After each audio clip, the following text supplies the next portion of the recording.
Hey guys, welcome to the next video on OpenCV tutorial for beginners using Python. In this video, we will talk about an object tracking method which is called mean shift. So first of all, what is object tracking? So in simple words, object tracking is the process of locating a moving object over time using a camera. And what is mean shift? The idea behind mean shift is really simple. Consider you have a set of points. It can be a pixel density like histogram back projection, and you are given a window which is a very small window which can be a circle or rectangle or a square, and you have to move that window to an area of maximum pixel density or maximum number of points. So in the image you can see this illustration very easily. So essentially the working of mean shift algorithm can be summarized in following points. So in the first step, we pass the initial location of our target object and the histogram back projected image to a mean shift function. And then in the second step, as the object moves, the histogram back projected image also changes, and in the third step the mean shift function moves the window to the new location with the maximum probability density. So we will see all these steps with the help of an example. So here I have the simple code where I'm loading a video which is called slow traffic small.mp4, and I'm just iterating over each and every frame of that video. So this code till now you already know how it works, so I'm going to just run this code, and let's say I just want to track this window of the white car. Okay, so let me just run this video once again. So I want to track this window of the white car, or window in general of each and every car, let's say. Okay, so how can I track this window using mean shift algorithm? Let's see. So as I said, the first step is the passing of the initial location of our target. So this can be, you can say, a disadvantage of mean shift, that you have to provide the initial location of your target. In our case, that target is the car window.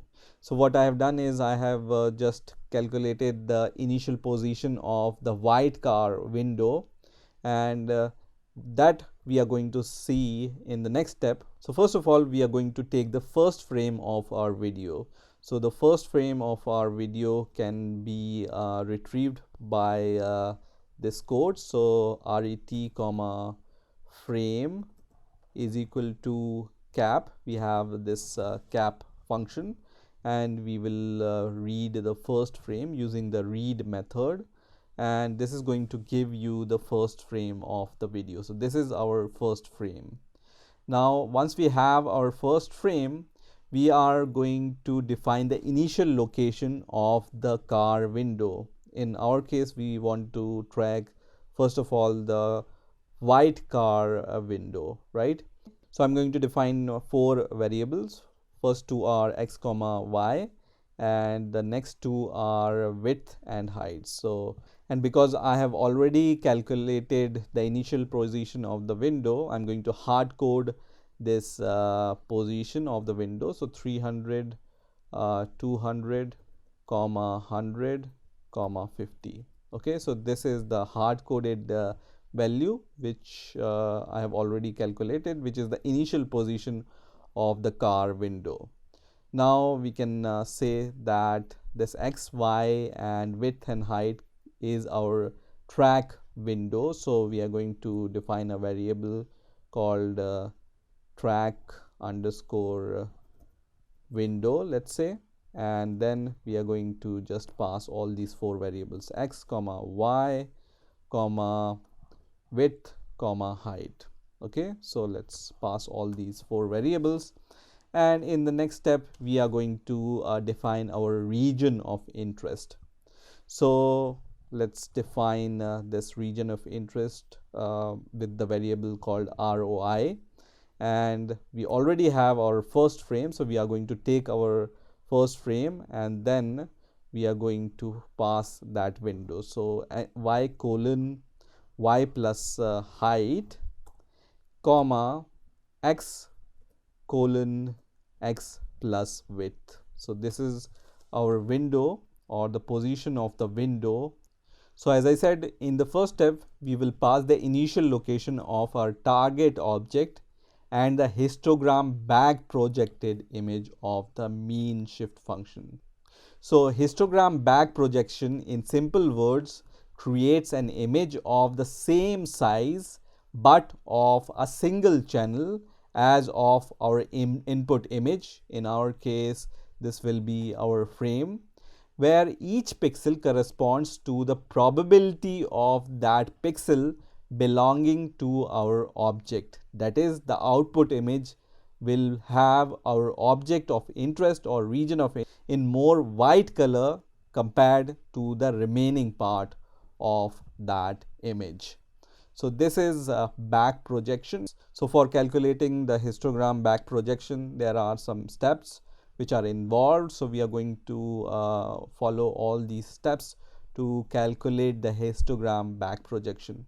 But first of all, let's just see the region of interest, because we already have our region of interest. So I'm going to just write cv dot I'm show and our region of interest. So let's say how our region of interest looks like. So I have this video and this image, which is our region of interest, right? So this is the initial position I'm going to pass to our mean shift function, right? So now in the next step, what we are going to do is we are going to define the histogram back projection. So we already have our ROI. So in the next step, we are going to just convert this ROI to the HSV color space. So I'm going to just write HSV underscore ROI. HSV we have already learned in the previous video, so I'm not going to go into the details of HSV color space. I'm going to just write CV dot CVT color, which is going to convert this image into the HSV color space. So our input image will be the ROI, and the next parameter will be CV dot color underscore BGR to HSV. Okay, so we are converting this image to the HSV color space, and then we are going to calculate the mask. So let's say we define a variable called mask, and for the mask we are going to just write CV dot in range. So this also we have learned in the HSV tutorial. So if you want to learn more about all these functions, you can just go to that video. So first parameter we are going to pass is our HSV image, and the second parameter and the third parameter will be the lower and the upper bound. So the lower limit will be 0 dot comma 60 dot comma 32 dot. Okay, so let's pass this, and the upper limit, so let's define the upper limit also. So the third parameter will be the upper limit in the form of the tuple, but we need to use the numpy for that, right? So numpy dot array, and inside that we just pass this tuple value, which will be 180 dot 255 dot 255. Okay, so 180 dot comma 255 dot comma 255. So why we use the in range function? Because for the histogram only hue is considered from HSV, right? So the first channel, right? And also to avoid the false value due to low light or low light value, we use the in range function. Okay, so these low light values are discarded using the in range function. And then in the next step we are going to calculate our histogram value. So I'm going to define this variable called ROI hist. This also we have learned in the previous video, so I'm not going to go into the details. So I'm going to just use the function called calc hist, which takes the first parameter, which will be the image. So I'm going to just pass our HSV ROI. So just pass HSV underscore ROI. The second value here will be the channels. So we are just using only hue channel, the first channel in the HSV space. So we are going to just write 0 here. Mask. Now the next parameter will be the mask. So we have already calculated the mask. So we are going to just pass this mask parameter here. The next parameter will be the hist size. So as we have already learned in the previous videos, that this hist size starts from 0 to 179. So essentially 180 values. And then we just need to pass the ranges. So as I said, it starts from 0 to 1. And now in the next step we are going to just normalize these values using the normalize function. So this normalize function takes few values. First is the source. So the source is our ROI hist variable. The next value is the destination. So let's say we have the same destination, we just want to overwrite this ROI hist value. The next parameter here will be the value of alpha. So alpha will start from 0 and the value of beta will be 255. So we want to normalize these values between 0 to 255. Okay, and then the next value will be the norm type. So the norm type we are going to take is CV dot norm min max. Okay, so we are going to just take this one, norm min max. So all these steps which we have written here is going to give us the histogram back projected image.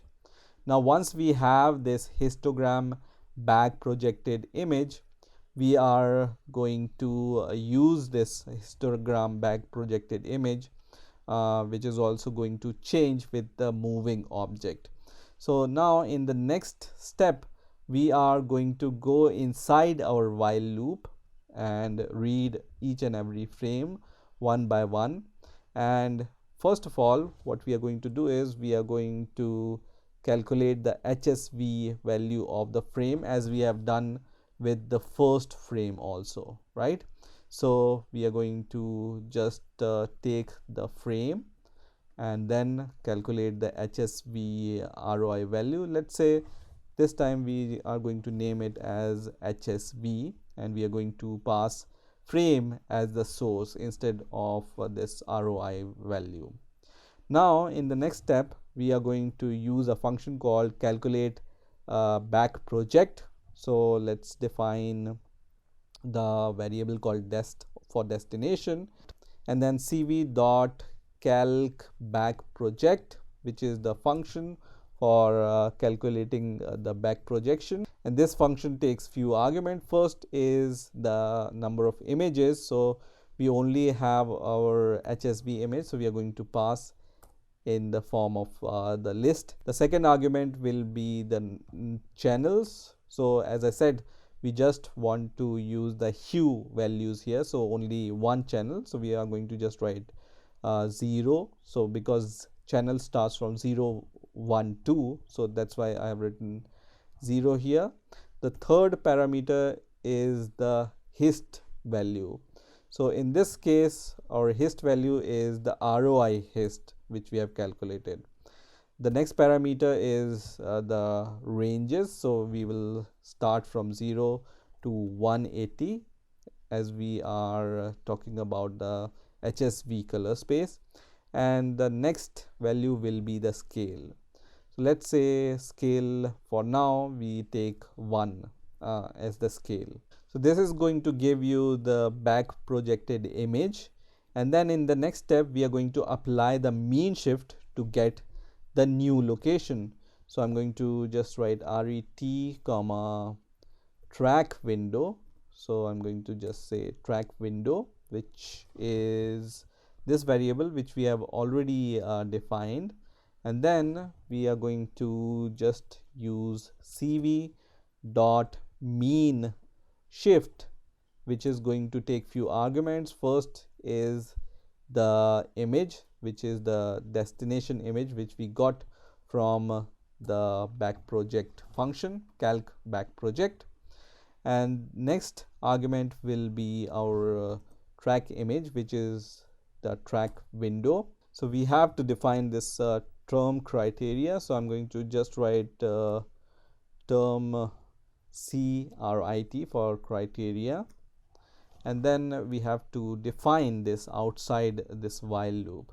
So I'm going to go here, and we are going to set up the termination criteria, either 10 iterations or move by at least 1 point. Okay, so we are going to define that criteria. So here in the curly brackets, we are going to just say cv dot term criteria esp or cv dot term criteria count. So because we want to either provide the termination criteria for either 10 iterations, so we just give 10, or we want to terminate by moving at least 1 point. This is the criteria for the mean shift, and we are providing these two criteria. So once we have our track window for the car, we can draw a rectangle with the help of this track window, and this will be visible on our video. So we are going to draw that window. We are going to just say x comma y comma w comma h for xy width and height, and this will be our track window. And then we are going to just draw a rectangle. So I'm going to just say we have the final image, and then we are going to just write cv dot rectangle, which is going to take the frame and then the point for the first point of the rectangle and the second point of the rectangle, which are the coordinates of that point. So the first point coordinates will be x comma y, and the second point coordinate will be x plus width comma y plus height. Okay, and then the next value will be the color. Let's say we want to use 255 here, and the thickness, so thickness we want to take 3 here, for example. Now we can just show this final image using IamShow method. So till now we were just showing our original frame, so we can just say, let's say we want to show the final image here. Also, if you want to see the back projected image, you can just use this destination. So we can print this destination image also and see how does this back projected image looks like. So let's run this code, and you can see this car window is dragged, right? So as the car moves, this window also moves. Once this car goes out of the scope, it drags the other window. So this is how the mean shift algorithm works in OpenCV. Now, as I said, this mean shift has few disadvantages or limitations.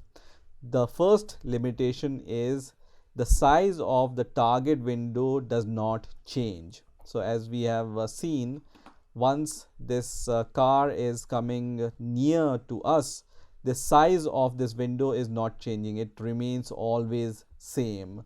So this is one problem. The second problem is we have to give the initial position of our region of interest. So for example, if initial position of the region of interest is not known, then it will be really hard to apply mean shift method. So there are these two main limitations of this mean shift algorithm, and we are going to try to solve these limitations in the next video when we learn CAM shift, which stands for continuously adaptive mean shift. So this we are going to see in the next video. So stay tuned, and I'm going to see you in the next video.